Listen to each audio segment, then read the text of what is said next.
मित्रों नमस्कार। मेरा नाम है दीपिका और आप सभी का स्वागत है हमारे नोटबुक आईएएस के इस चैनल पे, जहां पर हम डेली बेसिस पे द हिंदू से संबंधित जो भी महत्वपूर्ण एडिटोरियल्स और आर्टिकल्स होते हैं, देश दुनिया से संबंधित जो भी खबरें होती हैं, उसको हम यहाँ पे पूरे विस्तार से कवर करते हैं, जिससे कि आपके एग्जाम में आने वाला कोई भी करंट अफेयर्स का प्रश्न ना छूटने पाए। दोस्तों, अगर आप किसी एक पेपर को फॉलो कर रहे हैं तो हम पे रिलाई कर सकते हैं। तो इसी के साथ में दोस्तों हम देख लेते हैं कि आज हमारे क्या क्या आर्टिकल्स हैं इंपॉर्टेंट। और जैसा आप सभी जानते हैं, अगर आप फॉलो कर रहे होंगे तो आपको मालूम होगा कि हम यहाँ पे डेली बेसिस पे एक पीवाईसी संबंधित क्वेश्चन हो, या वो प्लेसेस इन न्यूज़ से हो, या इकोनॉमी, पॉलिटी, ज्योग्राफी, हिस्ट्री, किसी से भी संबंधित क्वेश्चन हो, हम पहले एक क्वेश्चन आपको देते हैं और उस क्वेश्चन से संबंधित कोई ना कोई आर्टिकल हमारे पूरे डिस्कशन में मौजूद होता है। तो आप पहले उस क्वेश्चन को देखिए और हमारे पूरे डिस्कशन को ध्यान से देखिए और वहाँ से उसका उत्तर देने का प्रयास करिए। हालांकि मैं आपको बता दूंगी कि उसका उत्तर क्या होगा, लेकिन आप खुद से भी एक बारी देने का प्रयास करिए। और इससे आपकी जो आने वाले प्रीलिम्स का एग्जाम है, चाहे वो यूपीपीसीएस का हो, चाहे वो यूपीएससी का हो, इससे उसकी तैयारी आपकी ज़्यादा मजबूत बनेगी और आप एक प्रैक्टिस में बने रहेंगे। तो हमारी कोशिश यही है कि हम जो है आपको ये चीज़ें प्रोवाइड कराएं। और साथ में ही दोस्तों, हमारे कुछ व्यूअर्स की कुछ जो है प्रॉब्लम्स हैं, उनको ऐसा लगता है कि उनको यहाँ पे हमारे बोर्ड पे दिखता नहीं, तो हमने उसको सॉल्व करने की यहाँ पे पूरी कोशिश करी है। और साथ में ही अगर आपको जो है यहाँ पे जो है इसको देखने में प्रॉब्लम आ रही है, तो आप हमारे जो है ऐप पे जा कर के हमारी पीडीएफ को डाउनलोड कर सकते हैं। और जैसे ही हमारा यहाँ पे डिस्कशन खत्म होगा दोस्तों, उसके आधे घंटे के बाद जो है आपको पीडीएफ मिल जाएगी हमारे ऐप पे। तो आप यहाँ से हमारे क्यूआर को स्कैन करके आप हमारी ऐप को डाउनलोड कर सकते हैं, जिसका नाम है हमारा the notebook IAS education for all करके हमारा ऐप है। तो आप जाके वहाँ से डाउनलोड करिए और फिर वहाँ से आप पीडीएफ को डाउनलोड कर लीजिए, जिससे आपको रिवाइज करने में या फिर साथ के साथ देखने में आसानी होगी। आप रिकॉर्डेड वीडियो देख रहे हो या साथ में देख रहे हो तो आपको आसान होगा दोस्तों। तो चलिए इसी के साथ में शुरू कर लेते हैं आज के हमारे क्या क्या आर्टिकल्स हैं। आर्टिकल्स देखिए दोस्तों, पहला आर्टिकल हमारा क्या है, Uttarakhand assembly passes uniform civil code. आप सभी जानते हैं सिविल कोड लेकर के कई दिनों से चर्चा में बना हुआ है, तो इससे संबंधित हम इसकी आज और ज़्यादा डिटेल में देखेंगे। Uttarakhand court challenges right to intimate association, live in relationship के बारे में बात है दोस्तों यहाँ पे, तो हम इसके बारे में भी देखेंगे। और अगला होगा can't treat Supreme Court as homogeneous group. Supreme Court ने कहा है कि होमोजिनस ग्रुप को observe CJI led bench. Homogeneous group के बारे में बात कही गई है कि शेड्यूल्ड कास्ट, शेड्यूल्ड ट्राइब जो है, उनमें जो है कास्ट के अंदर भी कास्ट को डिवाइड करना, तो इस तरीके की बात है। हम उसको यहाँ पे डिटेल में देखेंगे कि बात क्या है, सुप्रीम कोर्ट का जो है उस पर क्या स्टैंड है, उसको भी देखेंगे दोस्तों। अगला आर्टिकल होगा हमारा सैटेलाइट बेस्ड टोल कलेक्शन में roll out before Lok Sabha polls. अभी जो है जो हमारा फास्ट टैग चलता है उसकी जगह पे सैटेलाइट बेस्ड टोल कलेक्शन की बात कही जा रही है, नितिन गडकरी द्वारा कही गई है, तो हम इसको भी देखेंगे। अगला आर्टिकल होगा दोस्तों हमारा Arunachal centre rewild 60 bear cubs in over 2 decades. हम देखेंगे बियर कप्स के बारे में, और यहाँ पे बियर के बारे में देखेंगे, एशियाटिक बियर के बारे में देखेंगे कि जो है उसका पहला रिजर्वेशन कंजर्वेशन कहाँ पे हो रहा है, तो वो चीज़ हम यहाँ पे देखेंगे, इंपॉर्टेंट है। छोटा सा आर्टिकल है लेकिन बहुत ही इंपॉर्टेंट हमारे इन्वायरमेंट पेपर के हिसाब से। अगला आर्टिकल होगा हमारा EU and Hungary at odds once again over country's new sovereignty law. इनका एक अलग सॉवरेंटी लॉ आया है हंगरी का, तो देखते हैं वहाँ पे उसका यू के साथ में क्या कॉन्फ्लिक्ट हो रहा है, उसको देखेंगे दोस्तों। अगला आर्टिकल होगा despite post pandemic growth Maldives at high risk of debt distress warns IMF. जो हमारा इंटरनेशनल मॉनेटरी फंड है, वो बार बार कुछ रिपोर्ट्स निकालता है और कंट्रीज़ को जो है वॉर्न करता रहता है। तो आज हम देख लेंगे इसी के साथ में मालदीव की न्यूज़ के साथ साथ में कि हमारा आईएमएफ क्या है, इसी से आपका एक पूरे ऑर्गेनाइजेशन की जो तैयारी है उसके बारे में जो रिवीजन है वो बहुत अच्छे से हम करवा देंगे आपका। तो इसी के साथ में अगला आर्टिकल बहुत ही बेहद इंपॉर्टेंट आर्टिकल है। इसमें ढेर सारे जो है आर्टिकल्स और आईपीसी, सीआरपीसी की और हमारे आईटी के सेक्शंस दिए हुए हैं, तो इसको भी हम देखेंगे। Downloading child pornography is an offence, इसके बारे में देखेंगे। मद्रास हाई कोर्ट का कुछ जो है वर्डिक्ट है, उसके बारे में इन्होंने बात कही है इस आर्टिकल में, तो इसको देखेंगे दोस्तों। तो चलिए हम स्टार्ट कर लेते हैं अपने क्वेश्चन के साथ में। क्वेश्चन क्या है हमारा, ये 2022 का पीवाईक्यू हमारा प्रीवियस ईयर का क्वेश्चन है दोस्तों। वो क्या है, 2022 का पीवाईक्यू है। ठीक है, 2022 का। तो मैं बता रही हूँ आपको, rapid financing instrument and rapid credit facility are related to the provisions of lending by which one of the following: A. Asian Development Bank, B. International Monetary Fund, C. United Nations Environment Program Finance Initiative, D. World Bank। इसको हम हिंदी में भी देख लेते हैं दोस्तों, और आप इसके साथ हमारा एक आर्टिकल है, बेहद इंपॉर्टेंट आर्टिकल है, आप वहां से इसका आंसर देने की कोशिश करिए जब हम उसको डिस्कस कर रहे हो। रैपिड फाइनेंसिंग इंस्ट्रूमेंट और रैपिड क्रेडिट फैसिलिटी निम्नलिखित में से किसके द्वारा ऋण देने के प्रावधानों से संबंधित है? ए है आपका एशियाई विकास बैंक, बी है आपका अंतर्राष्ट्रीय मुद्रा कोष, सी है आपका संयुक्त राष्ट्र पर्यावरण कार्यक्रम वित्त पहल, डी है आपका विश्व बैंक। तो चलिए दोस्तों, हम चलते हैं अभी आर्टिकल की तरफ, और आप यहाँ पे इसको ध्यान से देख लीजिएगा और आंसर देने की कोशिश करिएगा। और यहाँ पे आप लोग जो है हमें सब्सक्राइब नहीं कर रहे हैं, तो आपसे रिक्वेस्ट है कि सब्सक्राइब करिए। आपकी जो भी प्रॉब्लम्स हैं उनको हम यहाँ पे डे बाय डे अच्छे से सॉल्व करने की कोशिश कर रहे हैं। कि अगर आपको प्रॉब्लम है यहाँ पे दिखने की, आपको क्लैरिटी नहीं आ रही है, तो हम उसके लिए PDF आपको डाउनलोड करके दे रहे हैं। और यहाँ पे भी आप देखेंगे कि हमने जो है अपने इस स्लाइड्स में भी चेंजेस लाए हैं आपके लिए, अपने व्यूअर्स के लिए, जिसको हमने थोड़ी बहुत चेंजेस किए हैं। तो शायद अब आपकी जो है आपको जो है इसमें थोड़ी प्रॉब्लम कम होगी दोस्तों। और अच्छी बात यह है कि हम आपको थैंक्स करना चाहेंगे इस बात के लिए कि एटलीस्ट आप जो है हमें इस चीज़ को लेकर के बताते हैं, तो हम उन चीज़ों में सुधार कर पाते हैं। लेकिन इसी के साथ में आप लोग थोड़ा सब्सक्राइब कर लेंगे दोस्तों तो और ज़्यादा अच्छा होगा। और नहीं करेंगे, मैं कुछ कर तो नहीं सकती हूँ, लेकिन मैं आपसे रिक्वेस्ट ही कर सकती हूँ बार बार कि कर लीजिए दोस्तों, कर लीजिए। अब इससे ज़्यादा मैं क्या ही कहूँ आप। चलिए इसी के साथ में हम आर्टिकल देख लेते हैं अपने। पहला आर्टिकल है हमारा दोस्तों, Uttarakhand assembly passes uniform civil code. Uttarakhand की असेंबली ने, वहाँ की विधानसभा ने यूनिफॉर्म सिविल कोड को पास कर दिया है। आप सभी जानते हैं, हम न जाने कितनी बार इस चीज़ को डिस्कस कर चुके हैं। इसमें पूरा एक द हिंदू का बहुत बड़ा सा आर्टिकल निकला था यूनिफॉर्म सिविल कोड के ऊपर, उसको हमने अपने प्रीवियस के लेक्चर में बहुत ही विस्तार से कवर किया था। और साथ में अभी हम फिर से इसको देखेंगे, आपका रिविजन भी हो जाएगा इसके साथ में कि यहाँ पे बात क्या कही जा रही है।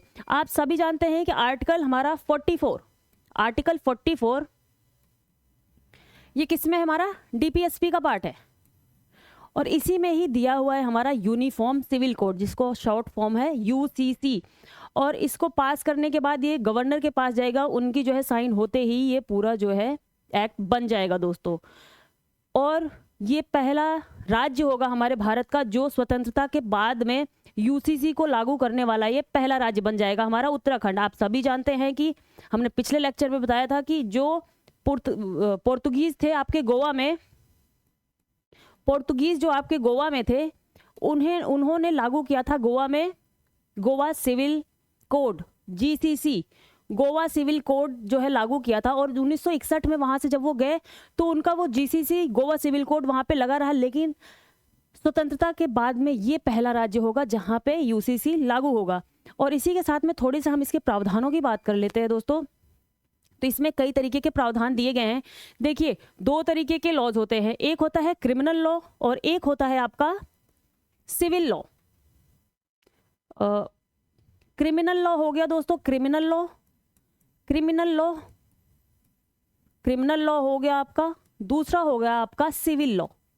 अब क्रिमिनल लॉ क्या होता है? जो आपराधिक मामले होते हैं, वो समाज से संबंधित जो मामले होते हैं वो आपके क्रिमिनल लॉ में आते हैं। कि किसी ने जो है कुछ अपराध कर दिया, किसी की हत्या कर दी, कहीं चोरी डकैती या कुछ इस टाइप का जो है किसी को अब्यूज़ कर दिया, मॉलेस्ट कर दिया, तो इस टाइप के आपराधिक केसेस आते हैं। सिविल जो कानून होते हैं हमारे, सिविल कानून में क्या आते हैं? इनमें किन्हीं दो व्यक्तियों के बीच के जो विवाद होते हैं वो देखे जाते हैं दोस्तों। जैसे कि किसी का संपत्ति का विवाद हो गया, विवाह, तलाक संबंधी, विरासत संबंधी, इन चीज़ों से संबंधित जो कानून होते हैं वो हमारे सिविल लॉ में आते हैं। और हमारा जो क्रिमिनल लॉ है वो इंडिया में तो पूरे समान तरीके से हर जाति धर्म पे लागू है, लेकिन जो सिविल लॉ है वो जो है अलग अलग धर्म का अलग अलग है। कि आप देखेंगे जो हमारे हिंदू लोग हैं उनमें जो है जो मैरिज एक्ट है 1955 का, हिंदू मैरिज एक्ट, उसके तहत हमारी जो है मैरिजेस और संपत्ति इन सब की चीज़ें गवर्न होती है। मुस्लिम्स का देखेंगे तो उनका अपना पर्सनल लॉ है। इसी के साथ में और भी पारसी हो गए, सिख हो गए, इनका भी अपना अलग अलग तरीके का लॉ है जिससे वो गवर्न होते हैं दोस्तों। ठीक है, तो यहाँ पे बात यह है कि जो सिविल लॉ था उसमें काफ़ी ज़्यादा डिफरेंस था अलग अलग धर्मों अलग अलग जातियों को लेकर के। तो यहाँ पे बात कही जा रही है जो हमारा यूसीसी आएगा तो ये जो अलग अलग धर्मों में अलग अलग कानून है उनको थोड़ा सेम करने की बात कही जा रही है। सेम किस बेसिस पे किया जाएगा, जैसे कि बहुत ज़्यादा डिस्क्रिमिनेशन ना हो, चाहे वो तलाक का मामला हो, चाहे वो विरासत का मामला हो, चाहे गोद लेने का मामला हो, तो कुछ ऐसे, चाहे वो शादी करने का, शादी की एज का मामला हो, तो कुछ ऐसे मामले होंगे जिनमें जो है इसको सेम सब सारे धर्मों में सारे जातियों कम्युनिटीज़ में ये इसको सेम कर दिया जाए। आप जानते हैं कि जो क्रिमिनल लॉ है जैसे सीआरपीसी, आईपीसी, ये सारे जो हमारे कानून हैं ये सब जो है सब पे समान तरीके से लागू होते हैं कि किसी ने किसी की हत्या की तो चाहे वो किसी भी धर्म का हो, किसी भी जाति का हो, तो उसको जो है इतनी पनिशमेंट मिलेगी, उसमें जो है कोई डिस्क्रिमिनेशन नहीं होगा। लेकिन सिविल लॉ में हर जो है धर्म अपनी तरफ से आ जाता है कि अगर ये ऐसा है तो हम अपना कानून देंगे।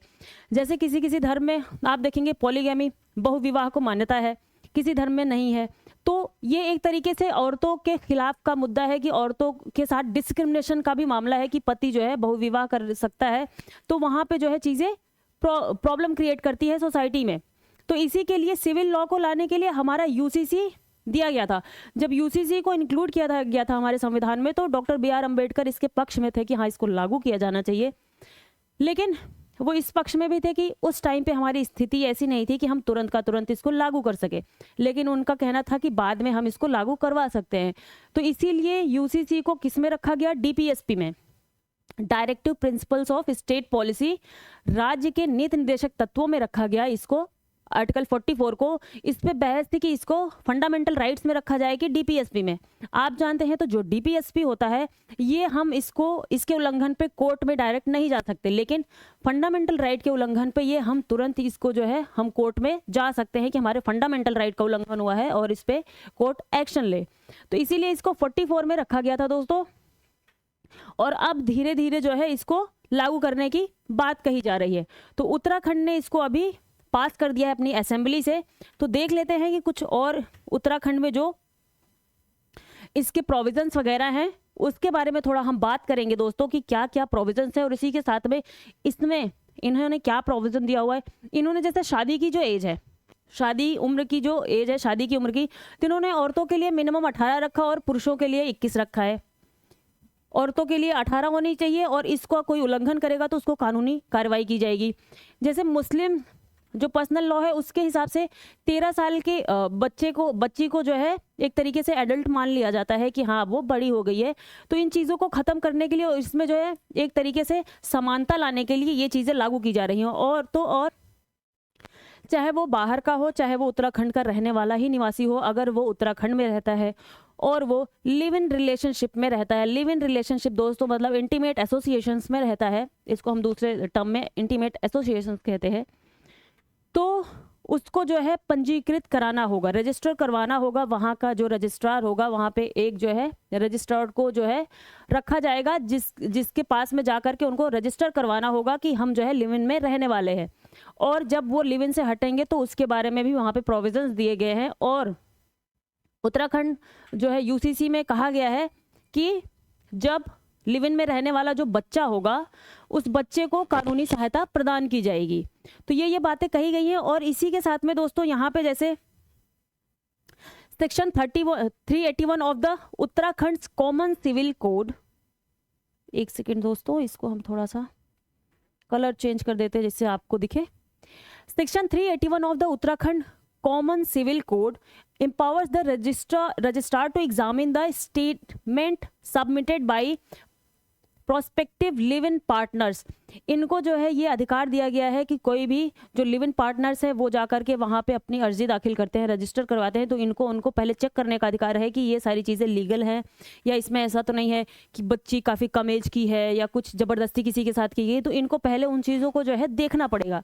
तो इसी के लिए बस ये कहा जा रहा है कि इससे थोड़ी प्रॉब्लम भी क्रिएट हो जाएगी। आप जानते हैं कि उसका भी दोस्तों जो लोग लिव इन में रहते हैं अब वो हर किसी को तो बताने नहीं ही जाएंगे, वो तो उनका एक तरीके का कुछ केसेस को छोड़ करके बाकी केसेस में आप देखेंगे कि तो वो एक तरीके से बहुत चुपके से रहते हैं और हमारी सोसाइटी इस चीज़ को एक्सेप्ट नहीं कर पाती है रिलेशनशिप टाइप की चीज़ों को। तो इस वजह से उसमें प्रॉब्लम क्रिएट होने की संभावना ज़्यादा दिख रही है कि अगर कोई रजिस्ट्रार होगा तो एक तरीके से उन चीज़ों का थोड़ा गलत तरीके से उसके हाथ में हो सकती है और उनको थोड़ा धमकी वगैरह भी दे सकता है। तो ये चीज़ें हैं ये मैं आपको थोड़ा सा बता रही हूँ कि हाँ ऐसी चीज़ें हो सकती हैं। बाकी यहाँ पे कहा गया है कि 30 दिन की टाइम मिलेगा उसको पूरे तरीके से आइडेंटिफाई करने के लिए, उसका एग्जामिन करने के लिए कि हाँ फिर 30 दिन बाद वो बताएंगे कि हाँ आप लोग जो है लिव इन रिलेशनशिप पे रह सकते हैं और ये जो है हमारे कानून की तरफ से वैलिड है। तो यहाँ पे लेकिन प्रीवियस जजमेंट में जो हमारे चीफ जस्टिस DY चंद्रचूड़ जी हैं, उन्होंने लिव इन रिलेशनशिप को जो है मान्यता प्रदान कर दी थी। लेकिन आगे Chandrachud in his minority opinion while heading a constitutional bench in Supriyo versus Union of India case. Supriyo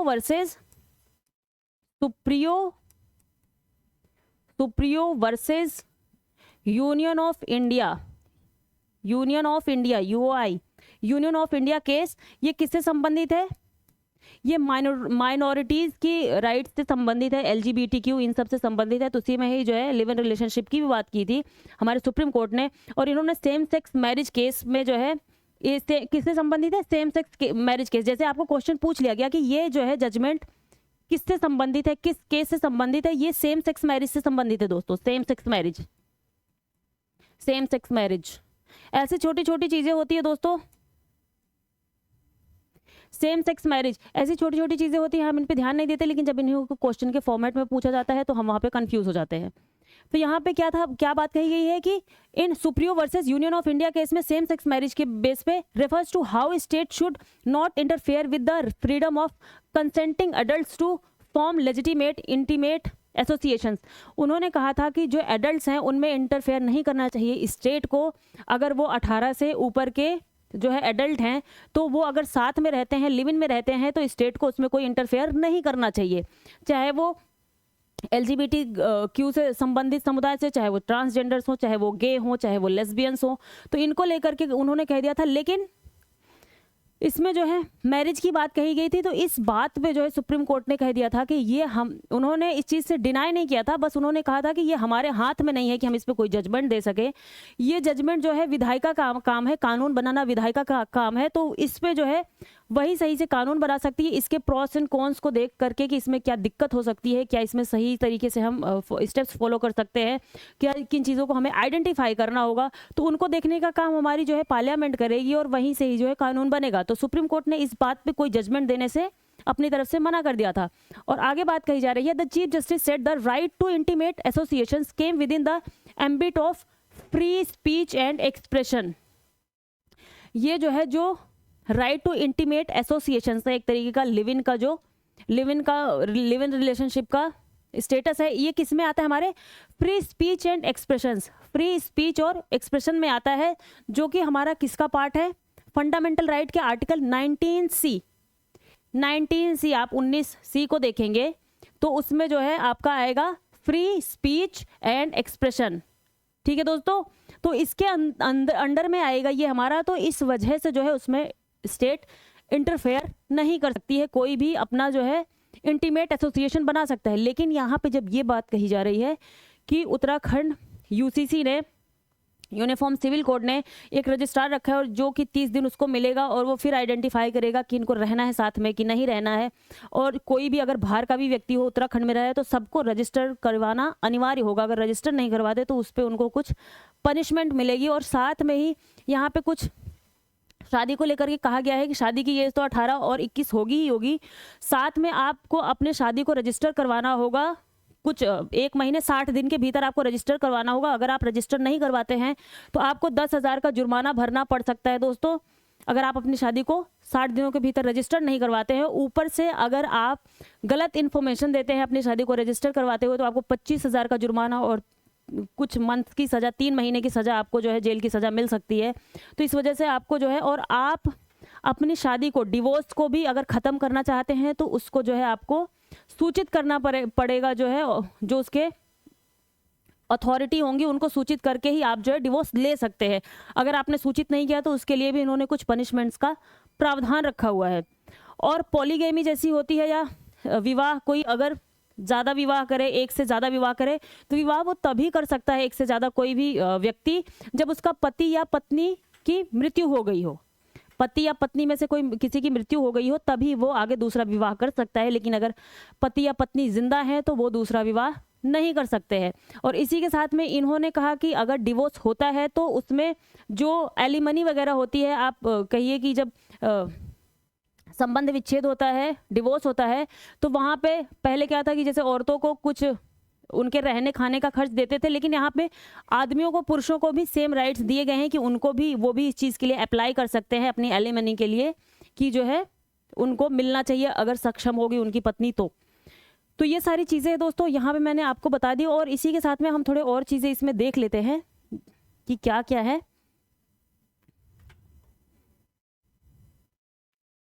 ठीक है दोस्तों, और एक चीज़ और यहाँ पे मैं इसी आर्टिकल से आपको बता दूं कि live in relationship are not prohibited in law. Court ने कहा था कि लॉ में प्रोहिबिटेड नहीं है। In fact the supreme Court in S Khushboo versus Kanhaiyamal, ठीक है, मैं लिख देती हूँ यहाँ पे तो ज़्यादा क्लियर हो जाएगा। एस खुशबू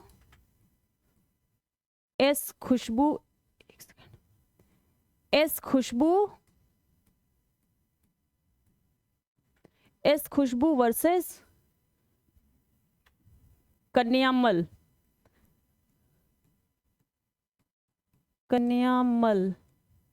ये आप लोग देख लीजिएगा कैसे प्रोनाउंस करना है। मैं आपको यहाँ पे पूरा लिख दे रही हूँ जिससे कि कभी ये जो है जजमेंट के बारे में पूछ ले तो हमें याद रहे। हैड हेल्ड दैट, इस जो है केस में उन्होंने ये बताया कि that live in relationship come with in the ambit of right to life under article 21 of the constitution. The Protection of Women from Domestic Violence Act 2005 states that a live-in relationship fell within the ambit of a domestic relationship।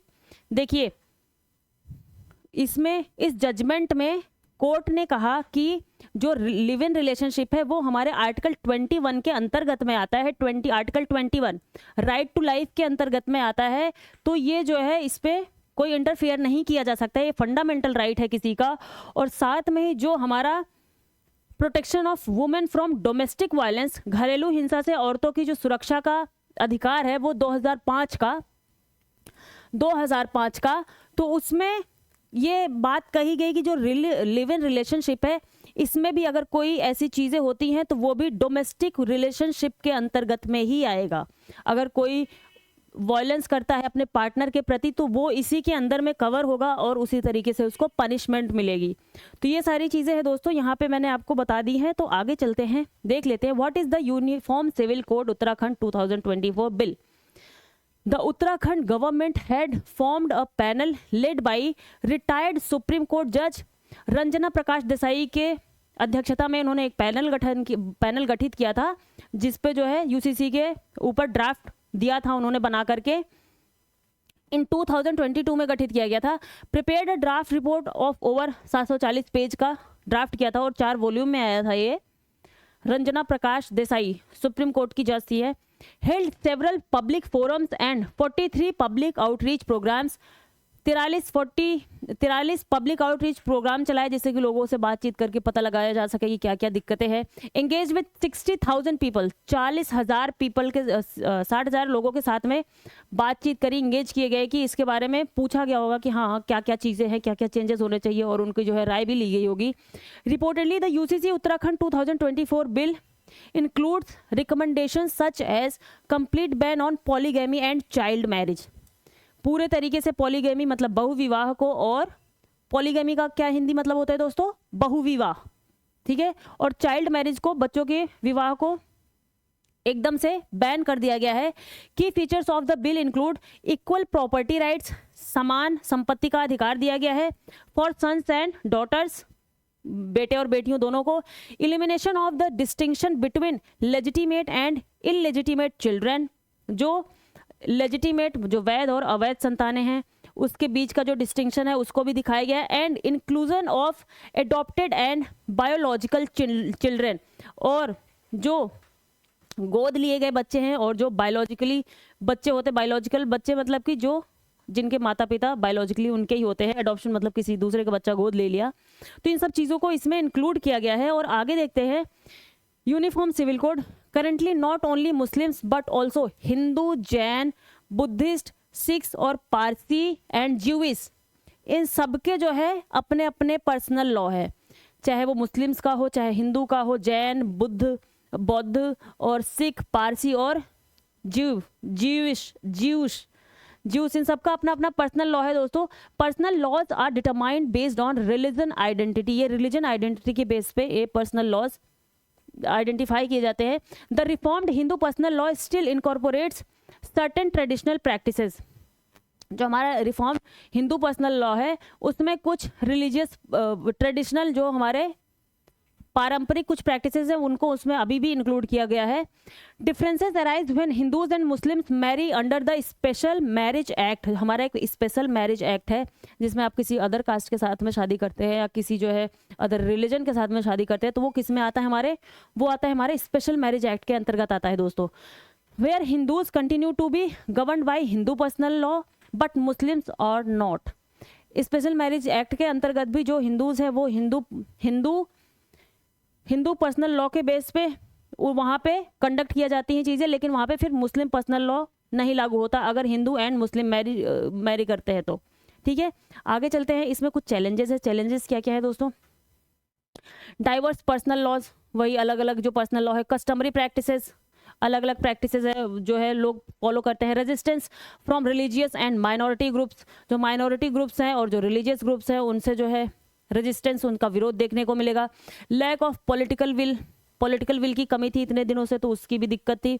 And consensus, सहमति की भी दिक्कत थी। Practical difficulties and complexities, practical difficulties जब आप reality में इसको लागू करेंगे, चाहे वो आप लिव इन रिलेशनशिप का मामला हो उसकी प्रावधानों को लागू करना चाहेंगे, चाहे किसी रिलीजन के पर्सनल लॉज से अलग जो है मामले को लागू करना चाहेंगे तो आपको एक प्रैक्टिकल डिफिकल्टी देखने को ही मिलेगी। और साथ में ही इन्होंने LGBTQ के बारे में कोई बात नहीं की है दोस्तों, यहाँ पे कोई बात नहीं की गई है LGBTQ के बारे में, जबकि सुप्रीम कोर्ट ने यही कहा था, जैसे मैंने आपको बताया कि इसके बारे में लॉ विधायिका बना सकती है। हम इस पे कोई इनके सेम सेक्स मैरिज को जो है सेम सेक्स मैरिज पे लॉ हमारा बनाने का कोई काम नहीं है, इसको विधायिका बनाएगी। तो यहाँ पे इनके पास ये अपॉर्चुनिटी थी कि ये जो है इस पर कोई लॉ बना सकते थे, लेकिन इन्होंने इससे जो है इसको एकदम बाहर रखा। तो इन जो माइनॉरिटी कम्युनिटीज़ हैं इनके ऊपर कोई यहाँ पे वो देखने को नहीं मिल रहा है, तो ये भी इसका एक चैलेंज है दोस्तों। तो ये सारे के सारे प्रावधान थे जो मैंने आपको यहाँ पे बता दिए UCC से संबंधित। तो चलिए अब चलते हैं हम आगे। ठीक है दोस्तों, अगला देख लेते हैं हम। आप कई दिनों से फ्लोर टेस्ट के बारे में सुन रहे होंगे कि फ्लोर टेस्ट क्या है। Bihar speaker refuses to quit until Nitish faces floor test in assembly on Feb. अब हम देखेंगे यहाँ पे फ्लोर टेस्ट क्या होता है। इस न्यूज़, ये पॉलिटिकल न्यूज़ है, हमारा उतने महत्व की नहीं हमारे एग्जाम से इसको जानना, रादर देन हमें जानने की ज़रूरत है फ्लोर टेस्ट क्या होता है। और यहाँ पे बस बात यही है कि Bihar assembly speaker Awadh Bihari Chaudhary made it clear on Wednesday that he would not step down from his post until the assembly session begins on Feb 12 when chief minister JDU leader Nitish Kumar is set to face the floor test. इन्होंने कहा कि मैं अपने पद से नहीं हटूंगा तब तक 12 फरवरी तक, जब जो है नीतीश कुमार अपना फ्लोर टेस्ट करेंगे और अपना विश्वास मत प्रस्तुत करेंगे। तो फ्लोर टेस्ट इसीलिए किया जाता है दोस्तों कि किसी भी राज्य में अगर सरकार पे ये शंका होती है कि इसके पास बहुमत नहीं है, सरकार वही जो है कानून बना सकती है, वही गवर्नमेंट में रह सकती है जिसके पास पूरा विश्वास मत होता है। लेकिन जब ये शंका हो जाती है कि गवर्नमेंट के पास में विश्वास मत नहीं है तो उसको फ्लोर टेस्ट के लिए बुलाया जाता है कि आप अपना आ करके विधानसभा में अपना विश्वास मत प्रस्तुत करो कि आपके पास इतनी मेजोरिटी है कि आप गवर्नमेंट चला सकते हो। तो इसी के साथ में हम देख लेते हैं कि क्या क्या प्रावधान है, राज्यपाल इसमें क्या क्या कर सकता है फ्लोर टेस्ट पे, और राज्यपाल की विवेकाधीन शक्तियां क्या है। तो यहाँ पे देख लेते हो तो संविधान का अनुच्छेद 174 राज्यपाल को राज्य विधानसभा को आहूत करने, विघटित करने और सत्रावसान करने का अधिकार देता है। 174 राज्यपाल से संबंधित है और क्या है उसमें, राज्य विधानसभा को आहूत कर सकता है, विघटित कर सकता है और उसका सत्रावसान कर सकता है। अगला अनुच्छेद 174 2B ये क्या कहता है कि राज्यपाल को सदन की सहायता और परामर्श पर विधानसभा को विघटित करने की शक्ति देता है ये। ठीक है दोस्तों, हालांकि राज्यपाल अपने विवेक का इस्तेमाल तब कर सकता है जब बहुमत पर प्रश्न चिन्ह उठने पर किसी मुख्यमंत्री द्वारा परामर्श दिया जाता है। जब वो अपने विवेकाधीन शक्ति का प्रयोग तब कर सकता है जब बहुमत पे प्रश्न उठ गया हो और वहां पे कोई उस चीज को जो है आंसर करने के लिए ना हो। अनुच्छेद 175 2 के अनुसार सरकार के पास संख्या बल है या नहीं यह साबित करने के लिए तथा फ्लोर टेस्ट के लिए राज्यपाल सदन को बुला सकता है। किसमें है दोस्तों ये? 175(2) में। ठीक है।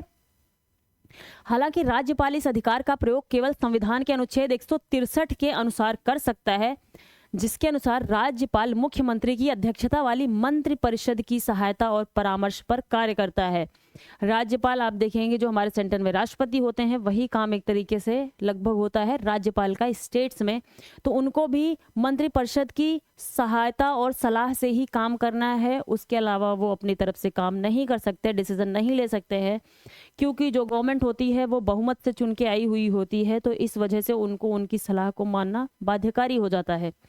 सदन के सत्र में होने पर अध्यक्ष फ्लोर टेस्ट की घोषणा कर सकता है। सदन सत्र में चल रहा हो तो उसी टाइम पे वो फ्लोर टेस्ट की घोषणा कर सकते हैं, जैसा अभी वो न्यूज़ में उन्होंने कहा है।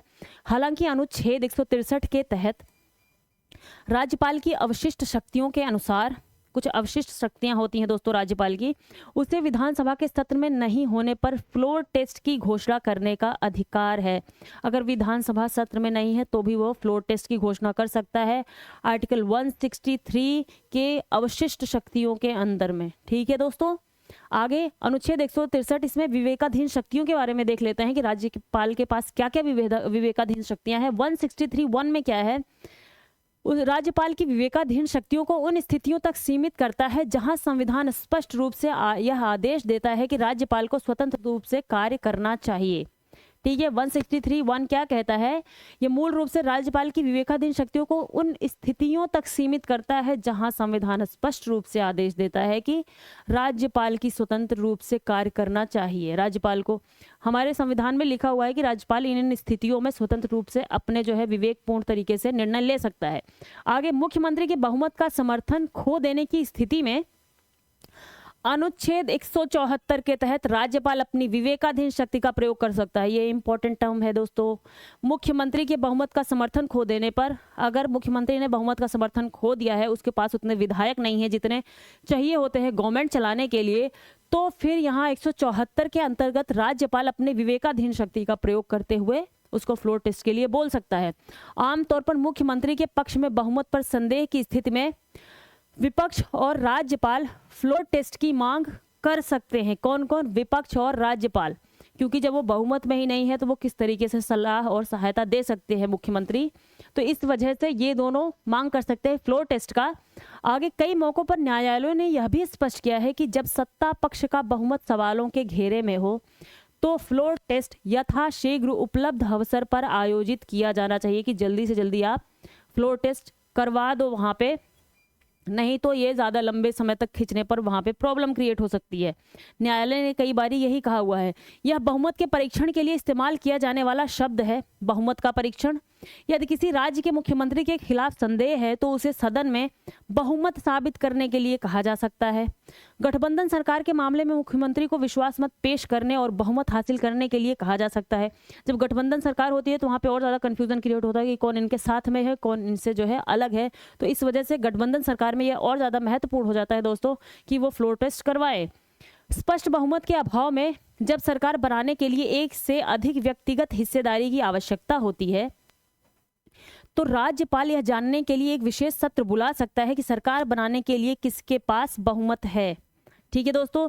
जब स्पष्ट बहुमत ना हो, जब इलेक्शन हुआ हो वहाँ पे स्पष्ट बहुमत ही ना हो किसी भी पार्टी के पास में, तो राज्यपाल के पास ये विवेकाधिकार होता है कि वो किसी भी पार्टी को बुला सकता है अपना बहुमत सिद्ध करने के लिए और कह सकता है कि आप बहुमत सिद्ध करिए और अपनी सरकार बनाइए, और उसके लिए वो एक विशेष सत्र बुला सकता है। ठीक है दोस्तों। कुछ विधायक अनुपस्थित हो सकते हैं या मतदान करने से इनकार कर सकते हैं, अर्थात आंकड़ों की गणना केवल उन विधायकों के आधार पर की जाती है जो मतदान में उपस्थित है। जब फ्लोर टेस्ट होगा तो वहाँ पे बस उतने ही मतों को उसमें वैलिड माना जाएगा जितने लोगों ने मतदान किया है। हम उसमें ये काउंट नहीं कर सकते कि संख्या इतनी है, इतने लोग अनुपस्थित हैं तो इस हिसाब से हम इसको काउंट करेंगे, नहीं। आपका फ्लोर टेस्ट जो है, क्योंकि फ्लोर टेस्ट ही इसी बात पे हो रहा है दोस्तों कि कितने जो है लोग उनके साथ में है, कितने लोग साथ में नहीं है, तो ये पता लगाने के लिए, और जो लोग साथ में नहीं है वो सीधी सी बात है वो विधायक क्या करेंगे, वहाँ पे वोट देने के लिए आएंगे ही नहीं, वो शायद सामने से फेस नहीं करना चाहते अपनी पार्टी को, तो वो साइड हो जाते हैं, तो उनको भी काउंट करना जरूरी है। तो इस वजह से जितने लोग वहाँ पे वोट देंगे उनको ही हम फ्लोर टेस्ट में काउंट करेंगे। अगला हमारा आर्टिकल है, ये बेहद ही इंपॉर्टेंट आर्टिकल है दोस्तों। आर्टिकल क्या है हमारा, can't treat SCs scheduled caste as homogeneous group observes CJI led bench. इसके पहले कुछ जजमेंट में कहा गया था कि जो शेड्यूल्ड कास्ट है, SCs शेड्यूल्ड कास्ट जो हमारी अनुसूचित जाति हैं, वो उनमें होमोजेनस ग्रुप, सजातीय ग्रुप जो होते हैं, सजातीय ग्रुप का मतलब कि सारे के सारे जितने लोग हैं वो सेम जाति के हैं। अगर उनको जो है किसमें SC की कैटेगरी में रख दिया गया तो वो सारे के सारे समान जाति के हो गए, और जाति क्या हो गई उनकी, मान लो SC हो गई। तो लेकिन सुप्रीम कोर्ट ने ये कहा कि अगर वो SC कैटेगरी में आते हैं सारे के सारे, तो इसका मतलब ये नहीं है कि वो जो है होमोजेनस ग्रुप हो गए, सजाती ग्रुप हो गए। उसमें से भी कुछ ऐसे काम करने वाले लोग होंगे जो काफ़ी आगे निकल चुके होंगे, और कुछ ऐसे होंगे जो अभी भी बहुत पिछड़े होंगे, तो उसके हिसाब से उनको रिजर्वेशन प्रोवाइड करवाया जाना चाहिए। यहाँ पे बात क्या कही जा रही दोस्तों, देख लेते हैं हम कि DY चंद्रचूड़ ने क्या कहा। You observe that scheduled castes cannot be treated as a homogeneous group for granting reservation, as some may have advanced in society while other continue to remain particularly underprivileged। जो काफ़ी जो है उस कम्युनिटी में काफ़ी लोग अंडर प्रिविलेज हो सकते हैं और काफ़ी ज़्यादा आगे निकल चुके हो सकते हैं। देखिए यहाँ पे इन्होंने क्या कहा है, the status of every caste may not be the same in the social hierarchy. अगर इसमें जो है हर कास्ट में भी आप देखेंगे तो हिंदू लोग जो हैं उनमें भी देखेंगे जो अलग अलग कास्ट है, या फिर जो है इसमें भी जो ब्राह्मण्स है, ब्राह्मण में भी आप देखेंगे कुछ अलग लेवल के ब्राह्मण है कि कुछ हाई लेवल पे ब्राह्मण है, उसमें भी कुछ नीचे लेवल के ब्राह्मण है। उसमें भी आप नीचे जाएंगे राजपूत में भी देखेंगे तो वो लोग भी कहेंगे कि हम बड़े वाले राजपूत हैं, ये लोग काफ़ी नीचे वाले राजपूत है। तो इस वजह से कह रहे हैं कि अगर सेम कास्ट में होने के बाद भी हमारी जो हायरार्की है वो सेम नहीं हो जाती है, उसमें भी कुछ लोग ऊपर होते हैं, कुछ लोग नीचे होते हैं। तो जो लोग ऊपर हैं और वो आगे बढ़ चुके हैं फाइनेंशियली, इकोनॉमिकली, सोशली, तो उनको रिजर्वेशन से आप साइड करो, और जो लोग अभी भी पीछे हैं उसी चीज़ में, उसी ही कास्ट में, तो उनको जो है रिजर्वेशन प्रोवाइड करवाया जाना चाहिए। क्योंकि उसका गलत फायदा रिजर्वेशन का वो लोग ले जाते हैं जिनको ज़रूरत नहीं है। जैसे अब किसी भी कास्ट का ही मान लो, किसी भी जो so called social lower caste और अपर कास्ट कही जाती है, मान लीजिए उसमें भी अगर कोई व्यक्ति है IAS IPS बन गया और उसमें से भी कुछ लोग पिछड़े रह गए, लेकिन IAS IPS है तो अभी भी उसके बाद भी उनके बच्चों को रिजर्वेशन मिल रहा है। तो यहाँ पे कहा जा रहा है कि IAS IPS बनने के बाद आप सोशली, इकोनॉमिकली, एजुकेशनली का आप काफ़ी ज़्यादा आगे निकल चुके हो रादर देन अपने अदर जो है कम्युनिटी के साथ में, तो इस वजह से आपको रिजर्वेशन नहीं मिलना चाहिए। तो यहाँ पर ये बात कही जा रही है। और इसके बाद में बात क्या है दोस्तों, meanwhile the centre assured the court it was committed to the reservation policy. Government ने कहा कि हम रिजर्वेशन पॉलिसी के साथ में काफ़ी ज़्यादा कमिटेड हैं। गवर्नमेंट आई थी to the reservation policy. The Tamil Nadu government in its turn set the reservation policy. Tamil Nadu भी है यहाँ पे, तमिलनाडु ही लेकर के ये बात आई है कि यहाँ पे इस शेड्यूल्ड कास्ट में जो है इसमें चीज़ों को अलग किया जाना चाहिए कि नहीं किया जाना चाहिए। कल मैंने आपको बताया था इससे संबंधित पंजाब हाई कोर्ट में भी कह दिया गया था कि जो है वहाँ पे इसको स्टक डाउन कर दिया गया था। वहाँ पे एक कानून बनाया गया था जिसमें कुछ स्पेसिफिक कम्युनिटी थी पंजाब को, जिसको अलग से रिजर्वेशन दिया जा रहा था। तो वहाँ की हाई कोर्ट ने कह दिया था कि ये हमारे जो है राइट टू इक्वलिटी के खिलाफ है, इस वजह से ये जो है कानून नहीं चल सकता है। तो यहाँ पे ये बात कही जा रही है। और सुप्रीम कोर्ट अपने पहले के ही जजमेंट को यहाँ पे खारिज करा। आपने कई बार देखा होगा दोस्तों, किसी भी व्यक्ति के प्रोग्रेस या उसके विकास का हम जो है जायज़ा इसी बात से लगा सकते हैं कि वो अपने ही सिद्धांतों को कितना खारिज करता है। सुप्रीम कोर्ट भी टाइम टू टाइम उसने चीज़ों को समझा है, चीज़ें बदली हैं, तो उस हिसाब से चीज़ों को देखता है।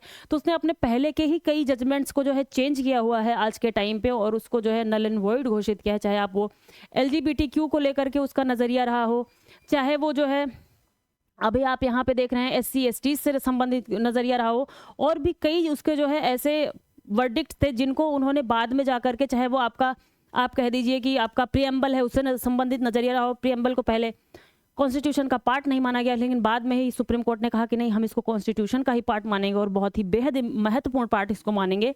तो यहाँ पे यही बात हम कह रहे हैं कि दोस्तों सुप्रीम कोर्ट ने फिर यही कहा कि हम जो है the constitution bench is examining, ये 7 जज की बेंच है, 7 जजेस की बेंच है, 7 जजेस की बेंच है। और देखिए 7 जज बेंच मतलब कॉन्स्टिट्यूशनल बेंच होती है। कॉन्स्टिट्यूशनल बेंच होने के लिए मिनिमम कितने 5 जज होने चाहिए एक बेंच में। और ये कॉन्स्टिट्यूशन से संबंधित कोई मामला होता है, कॉन्स्टिट्यूशन का कोई मामला होता है तो उससे संबंधित चीज़ों को ये देखती है, कम से कम वो 5 जज की बेंच होनी चाहिए। तो यहाँ पे ये भी जो है हमारे कॉन्स्टिट्यूशन से संबंधित यहाँ पे आर्टिकल्स देखेंगे वो जो है बात में आ रहे हैं। और कॉन्स्टिट्यूशन को अल्टीमेटली एक्सप्लेन करने का, किसी भी टर्म को बताने का अधिकार किसके पास है? हमारे सुप्रीम कोर्ट के ही पास में है। वही हमारे जो है कॉन्स्टिट्यूशन का गार्जियन कहा जाता है, सुप्रीम कोर्ट ही। तो इस वजह से अगर आर्टिकल्स इसमें शामिल हुए हैं तो यहाँ पे जो है कॉन्स्टिट्यूशनल बेंच ही उसको जो है देख सकती है, अदर बेंच नहीं देख सकती है कि 2 जजेस की बेंच हो गई, 3 जजेस की बेंच हो गई, क्योंकि इसमें कॉन्स्टिट्यूशन से संबंधित मामला जो है इन्वॉल्व है। यहाँ पे बात कही जा रही है कि उन्होंने क्या क्वेश्चन किया, द क्वेश्चन हुए whether individual states could identify and sub classify backward classes with in the scheduled caste category in order to give them more preferences in the reservation. Question यही किया गया था वहाँ की जो है राज्य सरकार की तरफ से कि क्या राज्य सरकार के पास ये अधिकार है कि वो कास्ट के अंतर भी जो है सब क्लासिफिकेशन कर सकती है कि ये कास्ट जो है अब ज़्यादा आगे बढ़ी है, ये कास्ट पीछे है, उसके हिसाब से वो क्या सब क्लासिफाई कर सकती है और उसके हिसाब से रिजर्वेशन दे सकती है कि नहीं, ये अधिकार राज्य के पास है कि नहीं है। वो इसको लेकर के जो है कोर्ट के पास गए हुए थे। और यहाँ पे the court set the diverse group clubbed together in the presidential list under article 341 of the constitution as scheduled caste cannot be treated alike। जो हमारा आर्टिकल 341 है, आर्टिकल 341 कल भी हमने इसका जिक्र किया था दोस्तों। आर्टिकल 341 क्या है? ये जो है presidential list under article 341 of constitution, ये जो है इसमें प्रेसिडेंट आइडेंटिफाई करता है कौन सी कास्ट जो है शेड्यूल कास्ट में आएगी, शेड्यूल्ड एससी में आएगी, एसटी में आएगी, इन चीज़ों को वो आइडेंटिफाई करता है। तो यहाँ पे कोर्ट ने ये कहा कि 341 आर्टिकल के अंतर्गत जितने भी इसमें अगर एससीज को जो है उन्होंने डाल रखा है तो इनको हम सारे एससीज को एक सेम जो है बेस पे नहीं देख सकते हैं, उनमें भी कुछ आगे होंगे कुछ पीछे होंगे। तो ये बात यहाँ पे कही गई है। और आर्टिकल 341 हमारा किससे संबंधित है? जो प्रेसिडेंट एससी एसटीज को डिसाइड करता है कि कौन से लोग एसटी में आएंगे, कौन से लोग एसटीज में आएंगे। ठीक है दोस्तों। और यहाँ पे कुछ पहले का जो जजमेंट दिया हुआ है, ये 10 साल पहले का जजमेंट था। वो जजमेंट क्या है हमारे पास दोस्तों? जजमेंट है the debate revealed that the bench was exploring a diametrically opposite view from the that held in 2004 constitution bench judgment in E V Chinnaiah case. E V Chinnaiah case important जो है हमारा जजमेंट है। EV